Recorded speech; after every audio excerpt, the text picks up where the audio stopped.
Ahora vamos a estar recordando el sacrificio que Jesucristo hizo por nosotros en la cruz del Calvario. Así que hay varias porciones de la palabra de nuestro Dios que nos narra el sufrimiento que hizo desde el instante en que Jesús tomó la cena con sus discípulos hasta el instante en que Jesús fue crucificado. Así que no tendríamos, son alrededor de 18 horas las que se cree que desde que empieza el sufrimiento de Jesús hasta cuando termina. Así que en el transcurso de 45 minutos y con lo se podría decir con las limitaciones que tenemos no podríamos expresar esto, así que vamos a simplemente a recordar un poco lo que el Señor Jesucristo hizo. Para eso, si usted quiere estudiarlo, lo ha estudiado quizá en esta semana, las porciones en las que vamos a estar narrando o parafraseando lo que hizo el Señor Jesús en el transcurso de su sufrimiento se encuentran en Mateo capítulo 26, Marcos capítulo 14 y Lucas capítulo 22, y vamos a estar viendo cómo el Señor Jesucristo, qué fue lo que aconteció al Señor Jesucristo en esas primeras horas de la noche. Jesucristo termina de tener la cena con sus discípulos, entonces Él empieza a caminar en el transcurso de la noche y de la oscuridad hacia un huerto llamado Getsemaní. Y llega al huerto del Getsemaní y empieza a hacer una oración que todos hemos escuchado por más de una ocasión. Y en esa oración, en el huerto del Getsemaní, nosotros entendemos y hemos visto, hemos leído, incluso la palabra de Dios nos narra que su sufrimiento era tan grande que Él cuando sudaba gotas de sangre. Era un sufrimiento terrible donde se estuvo juntando toda la presión espiritual, física, psicológica sobre Jesús. Para que entendamos más acerca de qué significa Getsemaní, Getsemaní significa lugar donde se presiona la oliva. Nosotros sabemos y en ocasiones vemos por ahí un botecito de olivo y sabemos que se extrae el aceite. Bueno, Getsemaní significa eso, lugar donde se presiona el olivo. Y nos da a entender mucho porque fue donde Jesús fue, ahí donde estuvo presionado por tantas cosas que nosotros a veces Él sí las comprendía y nosotros no las comprendemos. Nosotros estamos rodeados alrededor de huestes de maldad que están presionándolo. La diferencia es que nosotros no podemos verla y la diferencia es que la presión que ejercen sobre nosotros no es la misma presión que ejercieron sobre Jesucristo en aquella noche. Jesús fue presionado de tal manera que su sudor se convirtió en gotas de sangre.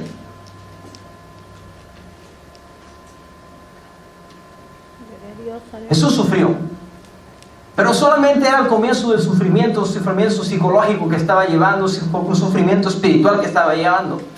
La palabra de Dios nos narra que por varias ocasiones Él fue a orar mientras dejaba a sus discípulos. Cuando regresaba donde estaban sus discípulos, los discípulos no estaban listos, les había ganado el cansancio y estaban durmiendo. Volvía Jesús a instarles a que se levantaran y que oraran porque era importante orar, pero cuando regresaba Jesús de su oración, los discípulos estaban igual. En la oración Jesús decía unas de estas palabras que vamos a parafrasear, que no sea como yo. Jesús le pedía al Padre, Padre, si es posible, pasa de mí esta copa, pero si no, que sea como tú quieres y no como yo. Así que después de orar, Jesús entendió y sabía su trabajo sobre la tierra. Llegó por la última vez, o en la última ocasión, a ver a sus discípulos y les dijo que ya era el momento. Y mientras Jesús todavía hablaba, llegaron las personas que lo iban a aprisionar, y entre ellos iba Judas. La palabra de Dios nos narra que Judas se entregó a nuestro Señor por unas piezas de plata y lo entregó con un beso. Recordemos que en aquel lugar no había electricidad como nosotros solemos ver, así que era difícil que pudieran localizar quién era Jesús. Pero esto me hacía pensar lo maravilloso que es Jesús. Y yo quiero que usted piense conmigo lo mismo, si es que le puede beneficiar, y yo creo que sí. Note que Judas había andado con Jesús por mucho tiempo. Y cuando Judas fue a buscar a Jesús, no lo veía. Pero había estado tan acostumbrado a ver a Jesús que incluso en medio de la oscuridad podía reconocerlo. Esto nos enseña algo. Cuando nosotros empezamos a andar con Jesús y caminamos con Jesús, no importa cuán problema grande sea, no importa que a veces sentimos que el mundo se nos derrumba y a veces sentimos que estamos en un cuadro lleno de oscuridad. Pero a través de esta oscuridad nosotros podemos ver a Jesús. ¿Por qué? Porque incluso este hombre que lo iba a traicionar en medio de la oscuridad pudo reconocer a Jesús. Así que entendamos esto, hermano. Entre más caminemos con Jesús, no importa en qué lugar, en qué situación estemos, nosotros vamos a saber cuando Jesús está ahí. Hay ocasiones que nos sentimos aprisionados y nos sentimos solos, ¿cierto? Pero cuando empezamos y hemos andado con Jesús, sabemos que Jesús está ahí. Y sabemos dónde voltear y sabemos reconocerlo. A Jesús lo perseguían una multitud. Incluso recuérdense que era el tiempo de la Pascua, era un momento donde personas de varias partes de Jerusalén, de los judíos, se habían reunido para venir a Jerusalén. Así que en esa noche era una noche de mucho bullicio, una noche de que muchas personas habían oído de Jesús. Y sin duda alguna que si vas a ir a Jerusalén y sabes que Jesús está ahí, ¿a quién buscarías? Sino aquel hombre que hace milagros, aquel que pueda hacer que los ciegos vean, que los cojos caminen, que los mudos hablen, que los sordos oigan. Entonces en esa noche Jesús estaba rodeado por muchas personas, pero Judas pudo reconocer a Jesús a través de esa oscuridad. Empieza el sufrimiento de Jesús aún más fuerte, porque él, aunque ya estaba sabido de que Judas lo iba a traicionar, no por eso no sintió feo cuando lo traicionó. Usted y yo vamos a caminar, usted y yo estamos conscientes de que estando en la iglesia vamos a tener problemas. ¿Ah? Yo podría levantar la mano y decir, hermano, usted va a tener problemas en la iglesia, y todos levantaríamos la mano, porque estamos conscientes de que vamos a tener problemas. Estamos conscientes de que algún hermano en algún tiempo se levante contra nosotros y diga alguna palabra o alguna frase que no nos va a hacer sentir bien. Estamos conscientes. Pero ¿qué pasa cuando nos pasa? Es muy diferente el tenerlo en nuestra mente a que acontezca en nuestra vida. Y a Jesús le aconteció porque Jesús fue traicionado por aquella persona que todo el tiempo andaba con él. Y la Biblia nos narra que todos lo dejaron y fue llevado a hacer un juicio injusto. Lo llevaron a hacerle un juicio. Imagínense si sería tan injusto si nosotros, cuando alguien nos agarra por hacer algún delito, nos da 15, 20 días para que vayamos a un juicio. A Jesús lo agarraron y lo juiciaron en esa misma noche. Transcurso de las 10 de la mañana ya estaba condenado, ya iba hacia el Calvario. Y estando en el Calvario, que es lo que vamos a analizar más básicamente en esta noche, las frases que Jesús pronunció en el Calvario, que ya las hemos escuchado por muchas ocasiones, pero en esta hora las vamos a recordar nuevamente. Después de que Jesús había sido azotado, después de que Jesús había sido escupido, había sido maltratado, había sido golpeado, después de que Jesús había recibido la corona de espinas, para este tiempo ya habían pasado bastantes horas. Jesús no había tomado agua, Jesús no había sido alimentado, Jesús había sido golpeado una y otra vez. Hemos visto en ocasiones, si nos ha tocado la oportunidad de quizá a través de una cinta de cine, hemos visto algunas de las formas en las que fue torturado, pero incluso nosotros sabemos y entendemos que no pudieron plasmar realmente el sufrimiento de Jesús. Solo en ocasiones podemos ver, y cierto que se nos conmueve el corazón, a nosotros se nos conmueve el corazón, pero aún fue más el sufrimiento del que pudieron plasmar aquellas personas que hicieron una cinta de cine. Llega el instante que Jesús está en la cruz del Calvario. Llega el instante que Jesús estaba crucificado. Había sido traicionado, había sido golpeado, había sido injuriado, había sido condenado injustamente, había sido abandonado por sus mejores amigos, había sido destrozado por completo. Que incluso se cree aquellas personas que estudian que los latigazos no solo traspasaban su cuerpo, sino casi parte de sus órganos interiores habían sido dañados. Usted y yo, cuando somos golpeados en alguna ocasión, que varias veces quizá por algún accidente hemos sido golpeados, no solamente se nos laceran las partes de afuera, sino ciertas partes de nuestro cuerpo son lastimadas. Pero Jesús había sido lastimado de una manera extrema. Nosotros sabemos que a los judíos solo se les daban 40 azotes menos uno, si hemos oído esa parte de la Biblia. Los judíos no podían golpear a una persona más de 40 azotes, según la ley. Pero note que a Jesús no lo golpearon los judíos, sino lo golpearon los romanos. Así que nosotros no sabemos cuántas veces lo golpearon. Indudablemente que lo golpearon más de lo que era normal en un reo. Y Jesús estaba ahí.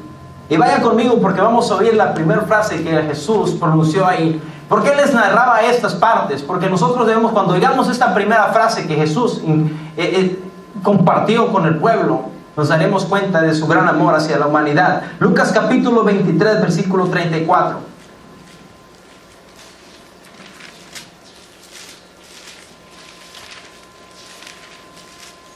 Lucas capítulo 23, versículo 34, dice así: Y Y Jesús decía, Padre, perdónalos porque no saben lo que hacen. Y repartían entre sí sus vestidos echando suertes.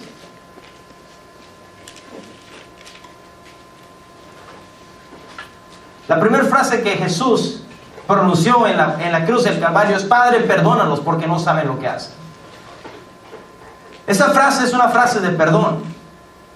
El Evangelio, hermano, yo no sé, siempre lo que el Señor siempre trata de inspirar a la humanidad es acerca del perdón. Sus enseñanzas siempre fueron acerca del perdón. Y una persona puede a veces hablar mucho del perdón, pero al instante de estar en una circunstancia difícil no quiere perdonar. Muchas veces nosotros incluso hemos predicado, hermano, perdonemos a unos a otros. Pastores que dicen, hermano, debemos de perdonarnos unos a otros, pero no le hagas nada al pastor porque el pastor ya no te perdona. Y yo sé que más de uno ha tocado ver esas escenas, hemos estado en algunos lugares que no lo hacen así. Pero Jesús no solamente predicaba acerca del perdón, Jesús lo vivía. Una vez le preguntaron a Jesús, ¿cuánto debemos de perdonar? ¿7 veces? Jesús le dijo, no, 70 veces, 7. Jesús siempre inspiró acerca del perdón. ¿Recuerdan cuando se encontró aquella mujer que era una mujer pecadora? Cuando se la encontró en el pozo, a esa mujer samaritana. Jesús le perdonó. ¿Qué pasó con aquella mujer que trajeron delante de Jesús? Y todos la iban a matar por haberla encontrado en el hecho de adulterio. ¿Qué hizo Jesús? La perdonó. Cuando nosotros empezamos a hablar acerca de la oración, de cómo Jesús nos dice que debemos de orar, hay una parte donde dice que debemos de perdonar a nuestros deudores. Él le dice, Padre, perdónanos a nosotros como nosotros perdonamos a los que nos ofenden. Jesús siempre inspiró acerca del perdón. Pero note que no solamente nosotros como cristianos nos corresponde hablar del perdón, sino nos corresponde perdonar también. Es lo que el Señor Jesús nos enseñó ahí en la cruz del Calvario. Ya lo habían golpeado, ya lo habían ofendido, ya le habían hecho un juicio injusto, pero Jesús no hizo palabras de condenación, sino Jesús dijo, Padre, perdónalos porque no saben lo que hacen. Y es lo que nosotros debemos de meternos en nuestra mente, que vamos a pasar situaciones quizás no tan profundas ni tan difíciles como Jesús pasó, pero va a haber algún hermano que te traicione, va a haber algún hermano que levante falsos contra ti, va a haber un hermano que quizás llegue al extremo de golpearte. ¿Qué nos inspira el Señor Jesús a través de esas palabras? Perdonarlo. Ahora, ¿será fácil perdonar? No es fácil. Pero Dios, Jesús, nos enseñó que se puede hacer. Así que si nosotros estamos en Él, nosotros podemos lograrlo. La Biblia desde el Antiguo Testamento, todo el Nuevo Testamento, todo el cumplimiento del Señor Jesús Jehová ha inspirado al perdón. Cuando nosotros vamos al Antiguo Testamento encontramos la historia de José, que es un símbolo de Jesucristo. ¿Qué pasó con José? A José lo vendieron. A Josué lo golpearon, a Josué lo vendieron, a Josué lo mandaron a Egipto. Pasó bastantes años en prisión. Dios lo levantó. Dios lo puso en un lugar alto. Cuando llegaron sus hermanos, ¿qué hizo con ellos? Los perdonó. Él entendió que todas las cosas que habían pasado con un propósito. Los hermanos espantados cuando murió Jacob, dicen, ahora sí, estamos solos con José. Se va a vengar de lo que nosotros le hicimos. Pero José les perdonó. Entonces el Señor nos enseña que nosotros debemos de perdonar continuamente.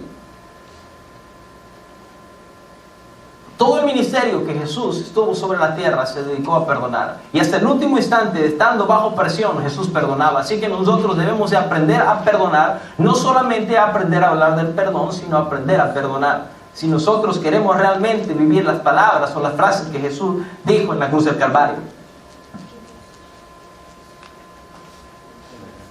Estando Jesús ahí, perdonó. ¿Qué nos trae el perdón? Bueno, el perdón nos trae la ayuda para las personas que están a nuestro lado. Hermano, a veces perdonar no te ayudará a ti, sí te ayuda a ti, pero a veces ayuda a otras personas que están a tu alrededor, que miran tu ejemplo, que miran cómo caminas, cómo te mueves. Hay personas que están a punto de aceptar a Jesús, pero porque tú no quieres perdonar, esas personas no quieren aceptar a Jesús. Porque dicen, pues ¿para qué voy a la iglesia si todos se andan agarrando de las greñas? Para ser como ellos, mejor me quedo aquí. Y hemos oído más de una ocasión esas frases en nuestros oídos. Cuando invitas a una persona y dices, ¿yo para qué voy a ir a la iglesia? Hombre, si andan peleándose unos contra otros allá. ¿Por qué no vienen? Por la falta de perdón en nosotros. Pero si nosotros en esta noche analizamos eso, sabremos que va a ser un beneficio no solamente para nosotros, sino también para las personas que están a nuestro alrededor. La persona que no perdona se llena de amargura, se llena de desesperación, no es feliz, no es tranquilo, todo el tiempo anda pensando en que alguien le quiere hacer daño. Pero cuando aprendemos a perdonar, nosotros aprendemos a vivir, y es lo que Jesús quiere.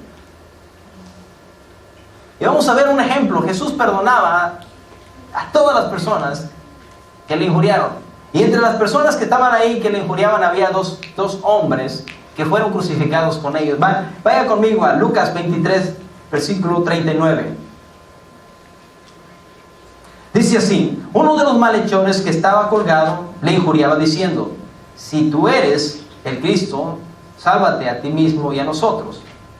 Respondiendo el otro, le reprendió diciendo: ¿ni aún temes a tu Dios estando en la misma condenación? Nosotros a la verdad justamente padecemos, porque recibimos lo que merecieron nuestros hechos, mas este ningún mal hizo. Y dijo a Jesús: acuérdate de mí cuando vengas en tu reino. Entonces Jesús le dijo: de cierto te digo que hoy estarás conmigo en el paraíso. Note que Jesús ahí aplicó de vuelta el perdón, aunque no lo habló, lo aplicó a través de esta segunda frase que Jesús habló. Estaban dos personas crucificados a los lados de Jesús. Y vimos las dos partes del ser humano. Una parte, todos tenían la misma oportunidad, estaban a los lados de él, tenían la misma oportunidad, la misma distancia a la salvación, pero uno no sabía cómo expresarse y no andaba buscando la salvación, sino mantenía su orgullo, mientras el otro reconoció a Jesús como el Mesías y alcanzó el perdón. Nosotros como seres humanos, hermanos, cada uno de los que estamos en este lugar, tenemos la misma posibilidad de ir al cielo y la misma posibilidad de ir al infierno que los demás. Dios es justo, 100% para ir al cielo y 100% para ir al infierno. La decisión es nuestra. ¿Qué decidimos hacer? Dios no nos va a obligar como no obligó a esas dos personas. Las tres personas estaban ahí colgadas. Jesús estaba en medio y tenía las dos oportunidades. Uno no la pudo aprovechar mientras que el otro la aprovechó. Estaba condenado justamente. Él sabía que merecía estar condenado. Solo le dijo: Jesús, acuérdate de mí. Nosotros debemos de reconocer nuestra condición humana, pero también reconocer que Jesús es capaz de salvarnos a nosotros. Y está dispuesto a salvarnos a nosotros. Ahora, note que en ese instante Jesús estaba en la peor agonía de cualquier ser humano. Era la peor agonía o el peor sufrimiento, no solamente en la tierra, sino en el universo entero. Y a pesar de eso, Jesús pudo salvar una alma. Así que si Jesús está ahora a la diestra del Padre, ¿cuánto más no puede tener poder para salvarlo a usted y a mí? ¿Cuánto más no va a tener cuidado de que nosotros seamos salvos? Le dijo estas palabras: de cierto te digo que hoy estarás conmigo en el paraíso. Eso nos enseña varias cosas aquí esta frase. En primer lugar, que tenemos un acceso directo al Señor en el instante que nosotros muramos. Todos los seres humanos tenemos temor a la muerte. Algunos dicen: no, yo quiero ir con el Señor, hoy me quiero ir con el Señor, pero nomás que le pongan una pistola en la cabeza y a ver si quiere irse con el Señor. Todos empezamos: no, tengo una familia grande, tranquilo, no me vayas a hacer eso. Pues tenemos miedo. Hay un ser dentro de nosotros que tiene miedo a lo desconocido. Pero Dios nos enseña en esta frase que no debemos de tener miedo. Tenemos miedo cuando quizá vamos a la calle y tenemos miedo a lo mejor quizá dar una invitación porque me va a salir uno medio loco con una pistola y me va a dar un tiro y ¿qué va a pasar con mi familia? Cuando nosotros entendemos esta frase que Jesús le dijo: hoy estarás conmigo en el paraíso, nos da a entender el Señor que está al instante que nosotros perdamos nuestra vida, tendremos la posibilidad de estar con Él. Así que la muerte es una puerta para nosotros acercarnos y poder estar cerca de nuestro Señor.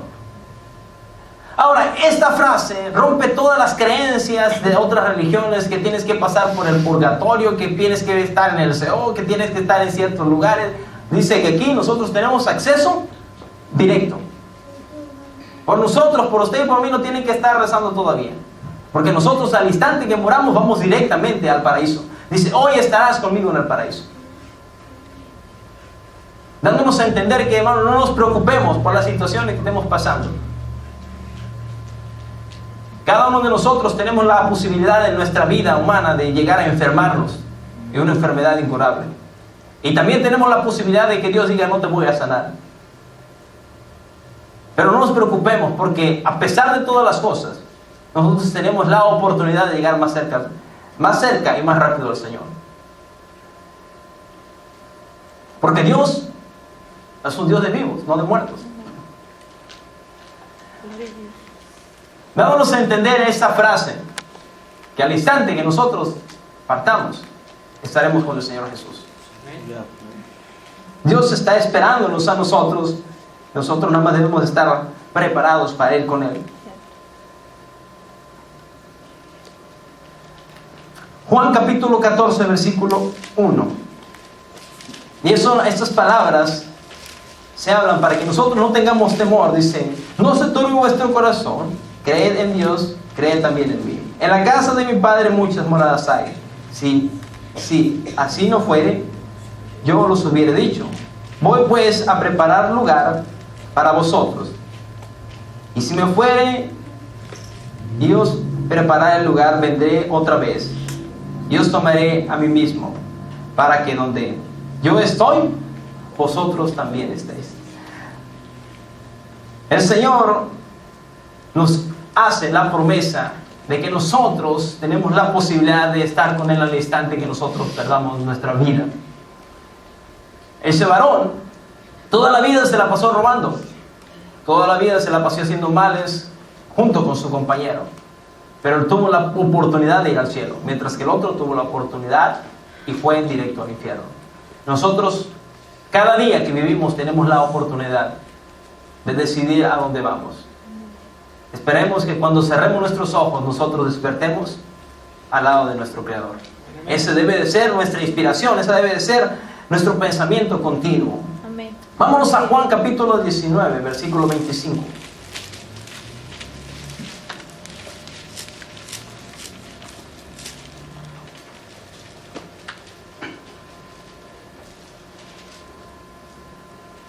Estaba junto a la cruz de Jesús su madre y la hermana de su madre, María, mujer de Cleofas, y María Magdalena. Cuando vio Jesús a su madre y al discípulo a quien él amaba, que estaba presente, dijo a su madre, ¿cómo dijo? Mujer, aquí tu hijo. Pero note que no dice madre, ¿cómo dice? Mujer.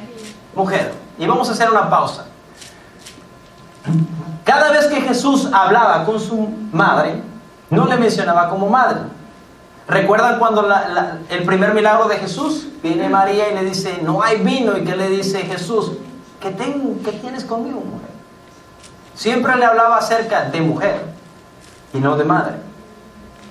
Yo quiero que grabe eso porque ahorita vamos a hablar acerca de eso. ¿Cómo le decía Jesús a su mamá?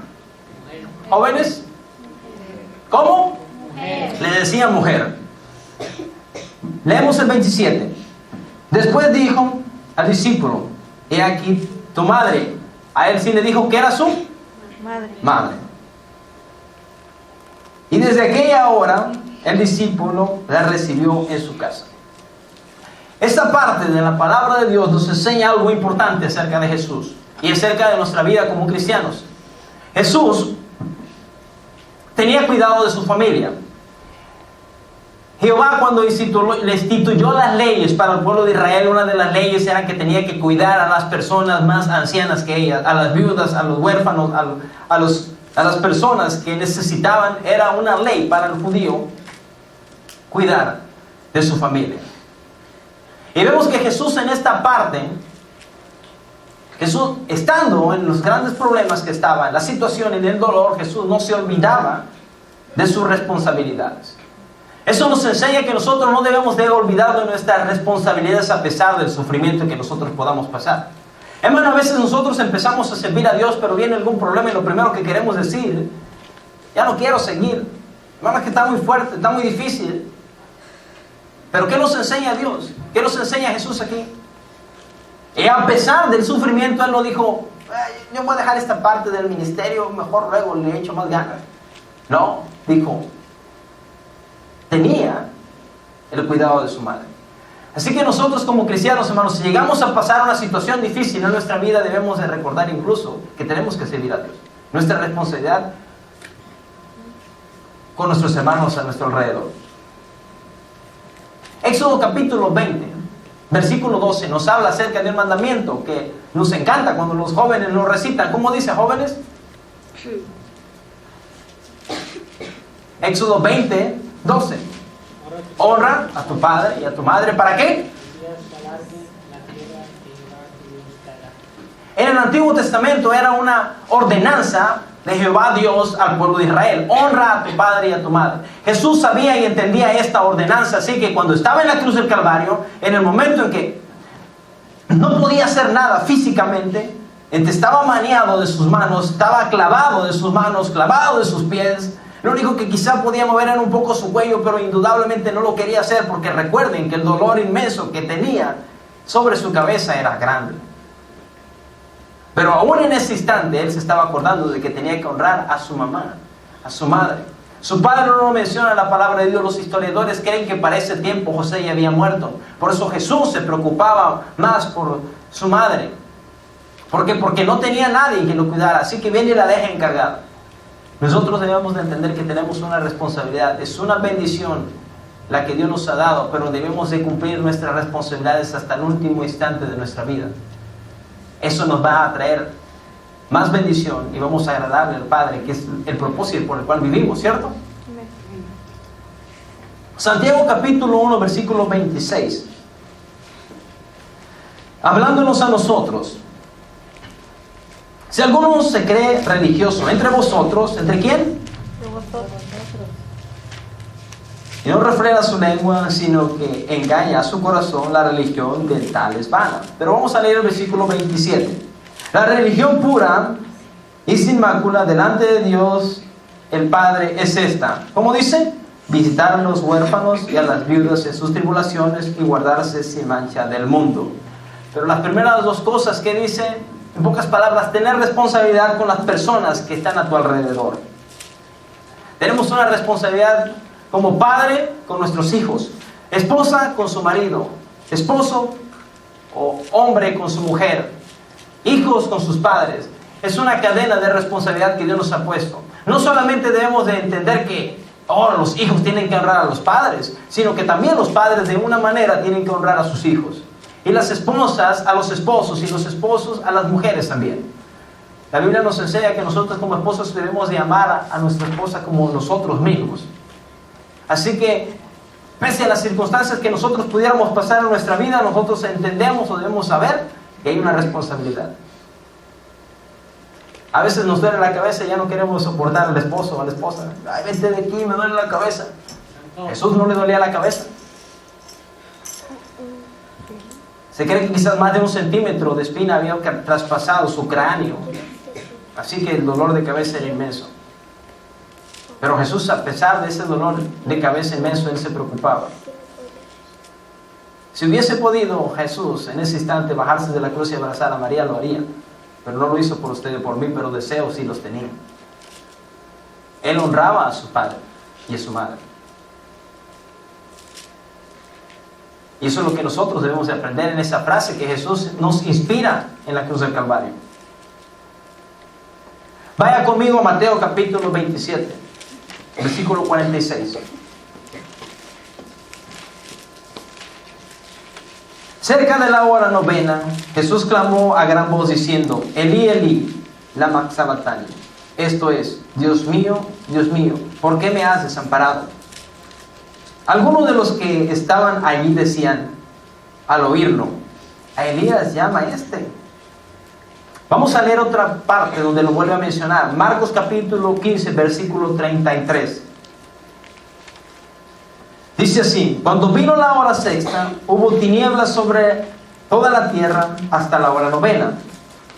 Y en la hora novena Jesús clamó a gran voz diciendo: Elohim, Elohim, lama sabactani, que traducido es: Dios mío, ¿por qué me has desamparado? Algunos de los que estaban ahí decían, al oírlo, mirad, llama a Elías. Si vemos, hay dos frases diferentes, porque se escribió en dos idiomas diferentes esta frase. Pero las dos frases significan lo mismo: el Altísimo, el más alto. Él estaba hablando al Altísimo o al más alto. Es lo que podría haber dicho él si hubiera hablado en español. El Altísimo, el más alto, ¿por qué me has desamparado? Esas frases fueron escritas en arameo y en hebreo, por eso son dos frases diferentes que significan lo mismo. Salmo número 22 nos narra esta escena de Jesús, y vaya conmigo rápidamente. La escena que Jesús pasó, David, muchísimos años antes de que pasara esto, el Espíritu Santo lo inspiró para escribir estas palabras que se encuentran en ese Salmo número 22. Dice así, Salmo 22, versículo 1. Dios mío, ¿por qué me has desamparado? ¿Por qué estás tan lejos de mí? Salvación mía.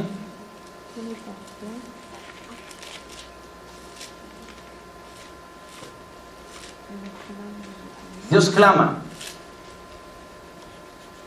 Dios mío, ¿por qué me has desamparado? Versículo 12, vamos a irnos. Me han rodeado muchos toros fuertes, toros de Basán me han cercado. Abrieron sobre mí sus bocas, como leones rapaces rugientes. Y ahí le paramos. ¿Qué estaba pasando? En el versículo que leímos, que está en Marcos capítulo 15, versículo 33, nos narra que el cielo se oscureció. Todas las huestes malignas, todas las huestes satánicas estaban alrededor del Señor, haciéndole presión, oprimiéndole a Él. ¿Sabe? Esas huestes malignas, o esa presión tan grande, estaba reservada para usted y para mí. Y está reservada para aquellos que no aceptan a Jesús. Note, siendo Jesús, siendo la máxima autoridad, siendo Dios mismo, sentía la presión. ¿Qué no puede sentir una persona, un ser humano, una alma cuando va condenada al infierno? Él era Dios. Y él desesperado gritaba. Si él, siendo Dios, gritaba desesperado por la presión satánica que estaba sobre él, imagínese una persona que no conoce nada, que no tiene ningún poder y va al infierno. El sufrimiento que va a tener, el sufrimiento que está padeciendo, porque muchos ya están allá. Esto nos enseña la grandeza de Dios y también la grandeza de la condenación de la persona que no acepta a Jesús. Usted y yo tenemos la posibilidad en este instante de, si no estamos firmes, reafirmarnos en el Señor. Porque si no, estas palabras van a ser parte de nuestro vocabulario. Así como él decía, Dios mío, ¿por qué me has desamparado? Miles y cientos de personas están bajo del infierno gritando estas palabras. ¿Por qué?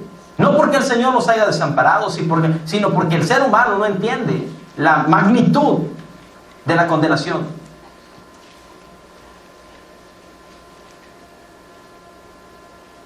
Dios es justo y en su justicia no puede ver al pecado. No importa quién sea quien tenga el pecado. Siendo su hijo fue condenado. ¿Por qué? La palabra que leímos al principio es que Él llevó todos nuestros pecados, todas nuestras iniquidades fueron sobre Él. Por eso el Padre no podía mirarle. Él carga nuestros pecados y nuestras iniquidades. Cuando nosotros venimos a Él y le decimos, Señor, perdona mis pecados, perdona mis transgresiones. Cuando usted y yo pasamos al altar y dijimos esta oración, al instante nosotros cargamos sobre Él todo ese pecado. Pero cuando una persona no acepta a Jesús, ese pecado lo tiene sobre su ser. Y ese pecado no le da la oportunidad de tener redención a través de Jesucristo.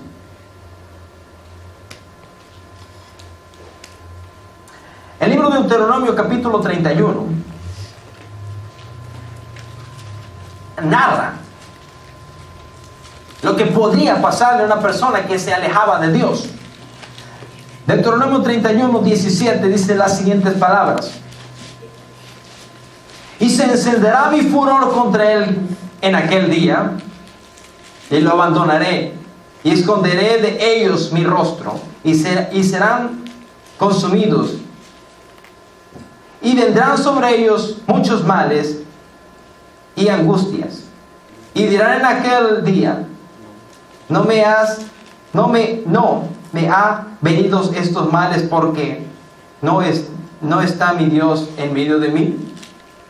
Pero ciertamente, versículo 18, pero ciertamente yo esconderé mi rostro en aquel día por todo el mal que ellos habrán hecho, por haberse vuelto a dioses ajenos. Antes de que aconteciera que el pueblo de Israel, o que la humanidad, porque esas palabras son para la humanidad, antes de que nosotros hagamos algo, hay una advertencia. Si nosotros pecamos, Dios esconde su rostro de nosotros. En aquella ocasión, en la cruz del Calvario, el sol se oscureció, todo quedó en oscuridad. ¿Por qué? Por causa del pecado. Esa oscuridad está reservada para aquella persona que no acepta a Jesús. Esa oscuridad está reservada, ese castigo está reservado para aquellos que no entienden, no lo quieren entender, o a veces aunque lo entiendan, no quieren aceptar a Jesús. Ahora, nosotros tenemos redención a través de Jesucristo. Pero si nosotros no tomamos muy en serio la salvación, nosotros estamos condenados a esto. Aquella persona que no toma en serio la salvación. Jesús ya pagó por nosotros, es una gran bendición. Ahora nosotros debemos aprovechar esa oportunidad. Juan capítulo 19, versículo 28.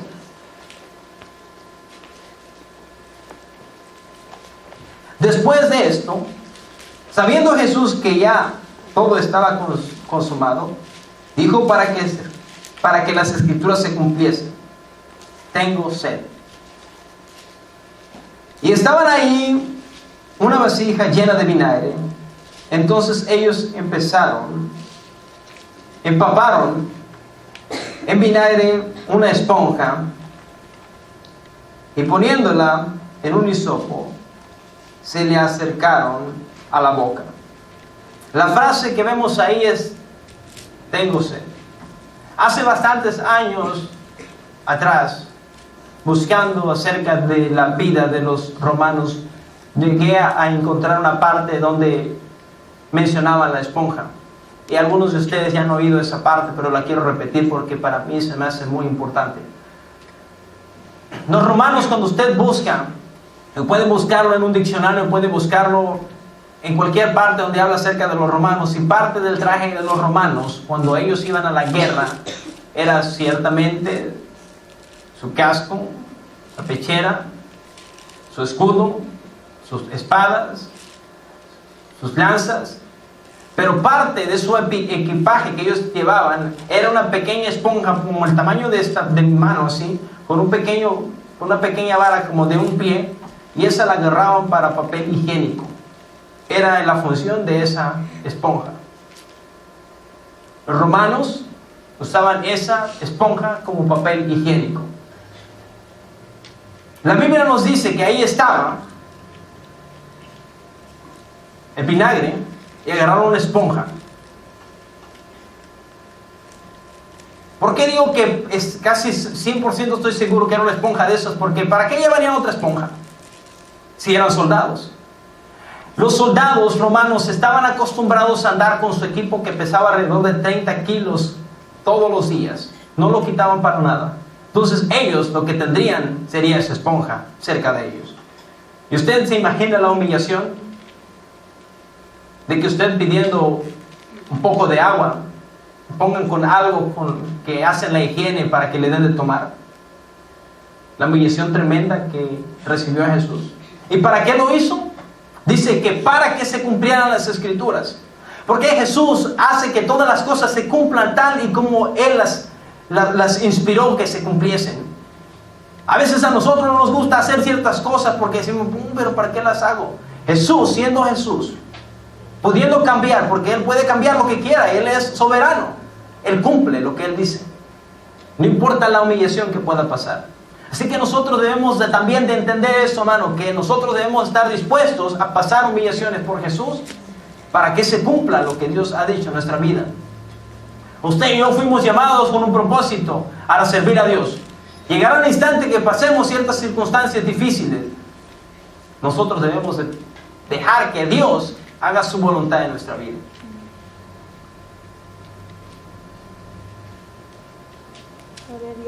La humillación de Jesús era grande.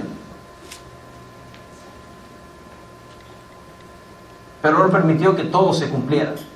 ¿Para qué? Para glorificar al Padre a través de todo lo que Él hacía.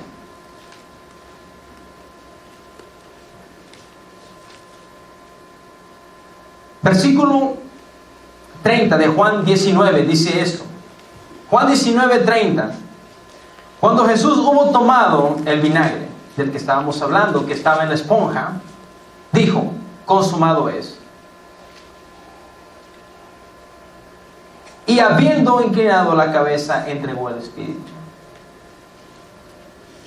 ¿Para qué faltaba pedir el agua? ¿Por qué dijo que tenía sed? Para que se cumpliera la palabra. Ahora que ya se había cumplido la palabra y aunque había recibido una humillación extra, ahora Él podía decir: consumado es. Dios nos enseña en esta parte la excelencia de Dios. Dios le gusta hacer las cosas con excelencia. Las va a hacer tal y como deben de hacerse. No alá y se va. Pudiera haber omitido, pero Él dijo: yo no omito nada. Yo quiero que lo hagamos con excelencia. ¿Nosotros merecíamos que hiciera las cosas con excelencia para nosotros? No, hermano. Usted y yo no merecíamos la excelencia, pero Dios nos enseña que Él da la excelencia a pesar de que usted y yo no lo merezcamos. Por eso cuando cantamos ese canto que dice: ¿quién soy yo para que en mí tú pienses? ¿Quién éramos nosotros para que Él hubiera pasado tanta humillación? A veces cuando nosotros vemos una cinta de cine o vemos una fotografía donde tratan de plasmar el sufrimiento de Jesús, incluso omiten varias cosas, como una que ya he mencionado. A una persona cuando se crucificaba en una cruz, se crucificaba completamente desnuda. Es como se crucificaba.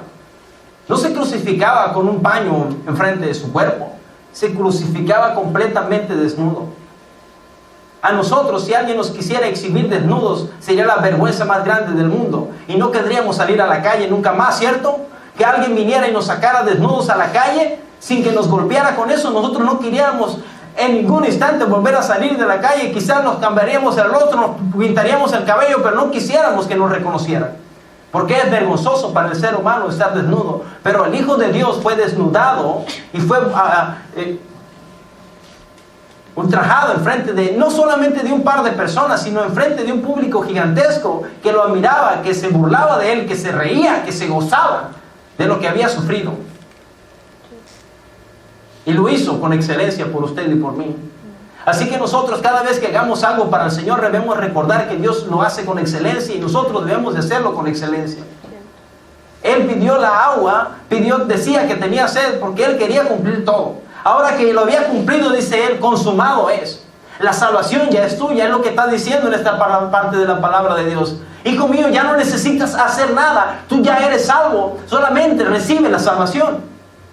Es lo que Jesús plasma en esta frase.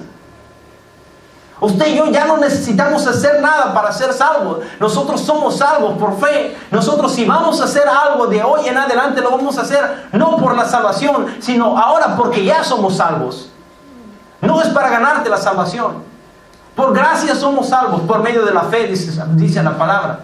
Así que nosotros somos salvos simplemente con creer que Jesucristo murió en la cruz del Calvario, entregó su vida por nosotros,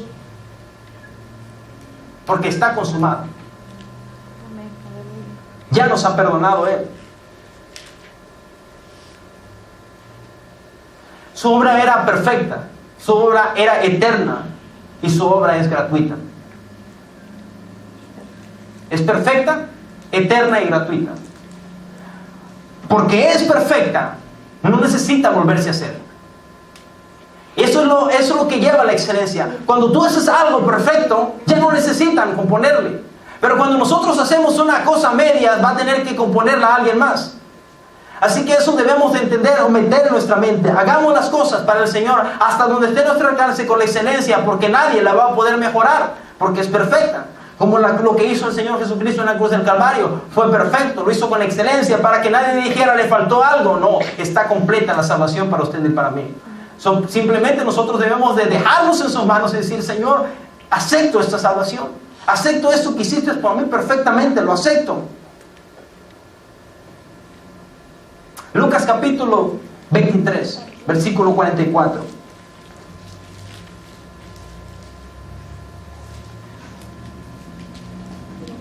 Cuando era como la hora sexta, hubo tinieblas sobre la tierra hasta la hora novena.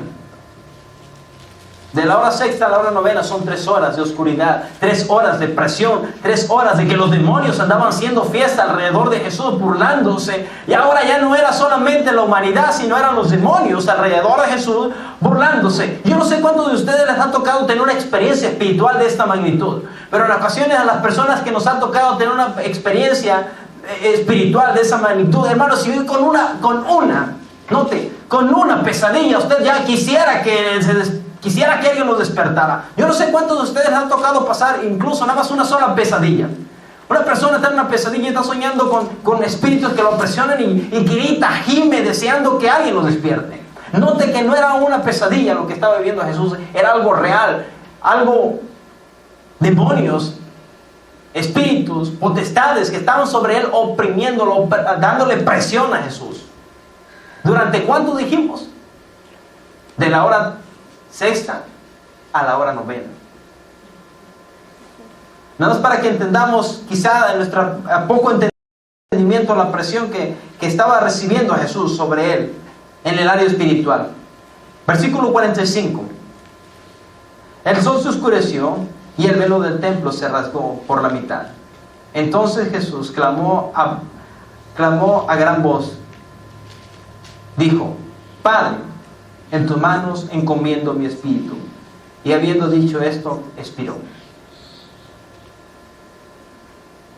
¿Qué pasó en el transcurso de que Jesús estaba diciendo consumado es? Cuando dijo consumado es, ya todo está realizado. La palabra de Dios nos enseña que se rasgó el velo del templo. En los que ya tenemos bastante tiempo conociendo acerca del Señor, o quizá un poco de tiempo, sabemos que antiguamente no podía pasar nadie del lugar que está usted al lugar donde estoy y está yo. Nadie podía pasar. Ni físicamente ni espiritualmente. Ni físicamente ni a través de una oración.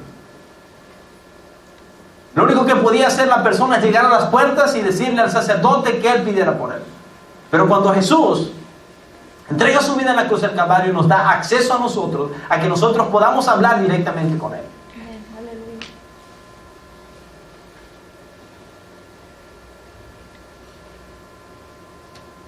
Hace un par de horas escuchaba una predicación acerca de un hermano que mencionaba acerca de un niño. Le preguntó a su mamá si todo el ser humano pecaba. Y dijo sí. Dice: si yo peco, ¿con quién tengo que ir? Bueno, pues tendrás que ir con el padre, le dijo la mamá. ¿Y qué hace el padre? Pues te perdona. Le dijo el niño: ¿y el padre también peca? La mamá dijo: sí, el padre peca. ¿Y si el padre peca, a dónde va a ir? A pedir perdón. No, pues va con el obispo. ¿Y el obispo qué hace? ¿Peca también el obispo? Le dijo el niño a la mamá, dijo: no, sí, también peca. ¿Y si el obispo peca? Pues me imagino que va con el cardenal. ¿Y el cardenal lo perdona? Sí, lo perdona. Pero si también peca el cardenal, sí, también peca el cardenal. ¿Y cuando peca el cardenal, con quién va? Pues yo creo que tiene que ir con el papa a pedirle perdón, y el papa lo perdona. Y si el papa lo perdona, le dice: ¿el papa nunca peca? Dijo: no, el papa peca, también peca. Y cuando el papa peca, ¿con quién va? Pues va con Jesús. Dijo: pues se me hace muy complicado, mejor voy con Jesús directamente. Es lo que nosotros en este instante tenemos la oportunidad. Nosotros no tenemos que pasar todo ese trayecto y pasar por bastantes personas para hablar con Jesús. Nosotros, usted y yo, tenemos la posibilidad de orar y hablar directamente con Jesús. Y eso lo dio el acceso, ¿lo hizo quién? Jesús, a través de su sacrificio en la cruz del Calvario. Así que nosotros ahora no necesitamos ningún intermediario Nadie que le tienes que abonar o pagar o darle dinero para que ore por ti, hermano. Cuando tú tienes una enfermedad, ora al Señor y tú tienes acceso directo con el Señor. Claro, si tienes un hermano a tu lado, pídele que ore, pero no te esperanzado en que tu hermano va a hacer las cosas. Si tú y yo tenemos acceso delante de Dios a través de la sangre de Jesucristo, por el sacrificio que hizo en la cruz del Calvario, por haberse desgarrado aquel velo en esa ocasión, usted y yo tenemos acceso. Amén. Jesús no me dijo: Padre, en tus manos encomiendo mi espíritu. Y es lo que nosotros debemos de hacer continuamente, encomendarnos al Señor. Jesús, siendo Jesús, encomendó su espíritu. Aquí está mi espíritu, guárdamelo. Nosotros sabemos que Jesús hizo algo después de este sacrificio, pero Él siempre estaba con el Padre. Nosotros tenemos acceso ahora a Jesús. No tenemos que estar poniendo a otras personas, sino directamente con Jesús. ¿Por qué? Una ocasión le preguntaron a Jesús: bueno, Jesús, muéstranos al Padre. ¿Qué les dijo Jesús a ellos? Tanto tiempo he andado con vosotros y no me has conocido.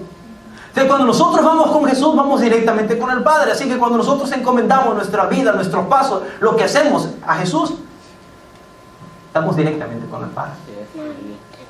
Así que, hermano, la decisión siempre será nuestra. Cuando analizamos estas cosas que pasaron en la cruz del Calvario, cuando analizamos estas cosas que acontecieron en la cruz del Calvario, es para recordar en qué lugar estamos, qué situación estamos. A veces nos descuidamos espiritualmente, a veces así como nos descuidamos físicamente. A ver, ¿por qué el hombre se pone gordito cuando siempre tiene que estar esbelto? Porque se descuidó físicamente. ¿Por qué la hermana tiene que hacer dieta? Porque, bueno, se descuidó físicamente. Pero así como nosotros cuidamos nuestro cuerpo físico, nuestra vida espiritual también requiere de un cuidado. Nosotros, cuando nos sentimos un poco débiles, digo: ay, es que he descuidado mi alimentación, necesito alimentarme mejor. Y cambiamos por algunos días nuestra forma de alimentarnos. Sabemos cuando salimos corriendo y vemos que nos agitamos y hey, he descuidado mi cuerpo físico, necesito empezar a correr, y cambiamos nuestro estilo de vida. En el cristianismo a veces nos descuidamos y estamos débiles espiritualmente. ¿Qué debemos de hacer cuando nos damos cuenta de eso? Cambiar nuestro estilo de vida y buscar más al Señor. Y hoy en este día hay la oportunidad para que nosotros cambiemos nuestro estilo de vida. Y no estamos acusando a nadie de que está en pecado, porque Jesús no vino a acusar. Vaya conmigo a un versículo que conocemos nosotros y con eso terminamos. Juan 3:16, y vamos a leer el 17 también. Gloria a Dios. Cuando Dios nos habla a nuestra mente, a nuestra alma, a nuestro espíritu, lo hace con el propósito de hacernos meditar simplemente en el sacrificio que Dios hizo en la cruz del Calvario. Dice San Juan 3:16, pero vamos a leer el 17 porque es donde vamos a concluir en esta noche. Porque de tal manera amó Dios al mundo, que ha dado a su Hijo unigénito, para que todo aquel que en él cree no se pierda, mas tenga la vida eterna. Y dice así: porque no envió Dios a su Hijo al mundo para condenar al mundo, sino para que el mundo sea salvo por él. Así que en esta hora no estamos condenándote a través de esta predicación, porque Jesús mismo no vino a condenarte. Jesús vino a salvarte. Pero cada vez que Dios nos pone la oportunidad de salvarnos, nos pone la oportunidad de salvarnos, así como aquellos dos varones, de salvarnos o de condenarnos. Así que en esta hora yo te invito, hermano, si creemos dentro de nuestro ser espiritual que hemos descuidado nuestra vida espiritual y que necesitamos nosotros mejorar nuestra vida espiritual, es el momento de hacerlo. Yo te voy a invitar que nos pongamos de pie y tomemos un tiempo para exaltar a nuestro Dios y adorarle por ese sacrificio. Gracias, Señor. Quizás el predicador no puede plasmar el sufrimiento, ni estoy en el deseo de plasmarlo, porque no podría yo plasmarlo. Pero nada más es un momento de reflexión. Pero cuando nosotros cerramos nuestros ojos y le pedimos al Espíritu Santo que Él plasme, que Él redarguye nuestros corazones, entonces Dios empieza a hacer algo especial en nuestra vida. Incline su rostro juntamente conmigo. Yo le voy a invitar a pasar al altar.